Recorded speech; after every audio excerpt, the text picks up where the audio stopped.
अस्सलाम वालेकुम स्टूडेंट। मैं हूं सलमान, एजी एजुकेशन में आप लोगों को खुशामदीद कहता हूं। स्टूडेंट, आज हम लोग बात करेंगे असेट्स की। पार्ट वन में मैंने आप लोगों को यहां तक बताई थी डेफिनेशन इनकम और रेवेन्यू तक। आज हम पढ़ेंगे असेट्स के बारे में और लायबिलिटीज़ के बारे में। तो स्टूडेंट, असेट्स किसको कहते हैं?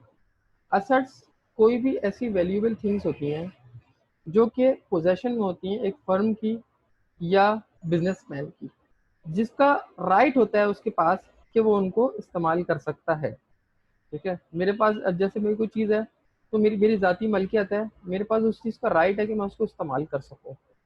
तो याद रखिएगा कि राइट हमेशा, पोजेशन हमेशा तीन तरह की होती है। एक लीगल ऑनरशिप होती है, राइट टू यूज़ होता है, और एक आपके पास राइट टू डिस्पोज ऑफ, यानी लीगल राइट है मेरे पास कि मेरे पास उसकी लीगल मलकियत है, या तो मैंने उसको खरीदा हुआ है मैं उसको इस्तेमाल कर सकता हूँ, या और इसके अलावा मैं उसको डिस्पोज ऑफ भी कर सकता हूँ, इस्तेमाल करके मैं उसको ख़त्म कर सकता हूँ, ये मीन्स सेल भी कर सकता हूँ। अब असेट्स जो है हमेशा याद रखिए दो किस्म के आ जाते हैं बिजनेस में। असेट्स दो किस्म के होते हैं, एक आपके आ जाते हैं करंट असेट्स और दूसरे आपके आ जाते हैं फिक्स्ड असेट्स। करंट असेट्स जो कि आपके मौजूदा असेट्स होते हैं, जो कि बिजनेस में इस्तेमाल हो रहे होते हैं। असेट्स मैंने जैसे कि बताया कि आपकी बिजनेसमैन की एक लीगल थिंग्स होती हैं जिसका कि राइट होता है बिजनेसमैन के पास कि उसको इस्तेमाल कर सकता है। अब उसके अंदर जो करंट असेट्स आ जाते हैं, यानी ये कह लें कि बिजनेस की नीड है, ये बिजनेस की ज़रूरत है, बिजनेस की चीज़ें हैं ये, जिनकी वजह से आपका बिजनेस चल रहा है।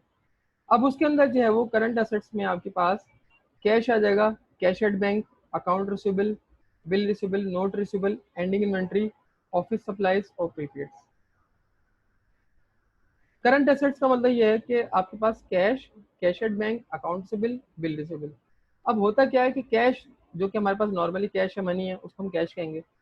लेकिन जो कैश बैंक के अंदर है वो भी बिजनेसमैन का राइट है कि वो उसको इस्तेमाल कर सकता है बिजनेस को चलाने के लिए। अकाउंट रिसीवेबल क्या चीज़ है?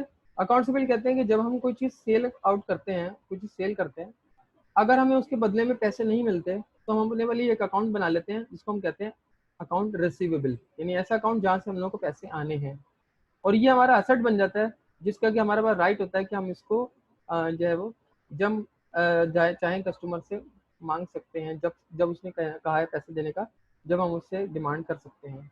बिल रिसीवेबल और नोट रिसीवेबल किस वजह से होता है? बिल रिसीवेबल निकला है, ये भी वही चीज़ है अकाउंट रिसीवेबल की तरह ही, बस फर्क ये होता है कि बिल रिसीवेबल के अंदर हम जब उधार सेल कर रहे होते हैं तो उसके अंदर promissory bill of exchange sign करवा लेते हैं।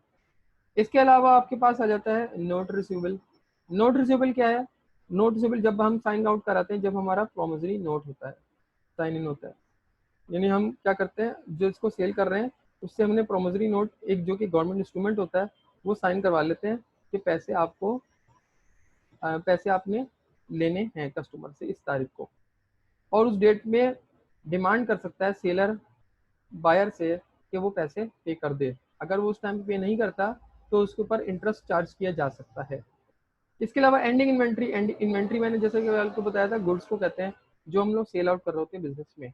अब एंडिंग इन्वेंट्री का मतलब ये है कि जो हमारे पास इन्वेंट्री बच गई है उसको हम क्या कहेंगे? एंडिंग इन्वेंट्री कहेंगे। अब एंडिंग इन्वेंट्री को क्यों ले रहा हूँ मैं? शुरू वाली इन्वेंट्री को इस वजह से नहीं लिया क्योंकि उस इन्वेंट्री को तो मैं बिजनेस में सेल आउट कर चुका हूँ। इस वक्त जो मेरे बिजनेस में मौजूद है, जो मौजूदा चीज़ें हैं, जो करंट है, उनकी बात करते हैं तो हमारे पास एंडिंग इन्वेंट्री आ जाती है। फिर आ जाता है आपके पास ऑफिस सप्लाईज और प्रीपेड्स। ऑफिस सप्लाईज क्या होती हैं? ऑफिस स्टेशनरी आइटम्स वगैरह, छोटे मोटे, ये सारे आपके असेट्स आ जाते हैं। इसके अलावा प्रीपेड्स, प्रीपेड्स कहते हैं ऐसे एक्सपेंसेस को जो कि हम एडवांस में पे कर देते हैं, जो कि हम कस्टमर को, जो सॉरी सप्लायर को एडवांस में दे देते हैं। फॉर एग्जांपल, मैंने रेंट पे एक जगह ली और मैंने 6 मंथ का रेंट एडवांस में पे कर दिया, तो ये जो 6 मंथ का रेंट मैंने एडवांस में पे किया है, ये मेरे लिए क्या बन गया है? प्रीपेड्स है। और ये अब मेरा प्रीपेड क्या बन जाएगा? अब मुझे ये मेरा प्रीपेड क्या बन जाएगा? ये मेरा प्रीपेड मेरे लिए एक तरह से एसेट्स बन जाएगा कि मुझे 6 महीने तक किराया नहीं देना, बल्कि मैं 6 महीने तक अब उस जगह को यूज़ कर सकता हूँ। ये मेरा राइट बन गया, और राइट बन गया तो इट मीन्स हमारा ये असेट है। तो इसीलिए हम इसको क्या कहेंगे? प्रीपेड कहेंगे। प्रीपेड रेंट भी हो सकता है, प्रीपेड इंश्योरेंस भी हो सकती है, प्रीपेड एडवर्टाइजमेंट भी हो सकती है। इंश्योरेंस तो होती प्रीपेड है क्योंकि पहले से एडवांस में पेमेंट भी की जा रही होती है।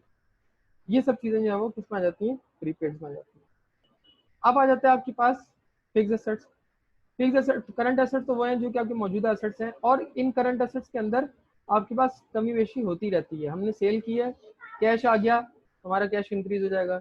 अगर हम पेमेंट कर रहे हैं तो कैश हमारे पास जा रहा है, कैश डिक्रीज हो जाएगा, मीन इसके अंदर कमी और इजाफा होता रहता है। इसके अलावा आ जाता है आपके पास फिक्स एसेट्स।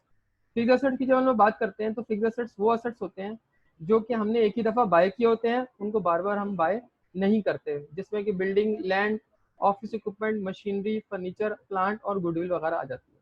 तो आज तक के लिए इतना काफ़ी है, हम लोगों ने एसेट्स को पढ़ लिया, और बाकी मुझे नेक्स्ट क्लास में मैं आप लोगों को समझाता हूँ। नेक्स्ट क्लास तक के लिए मुझे इजाज़त दीजिए।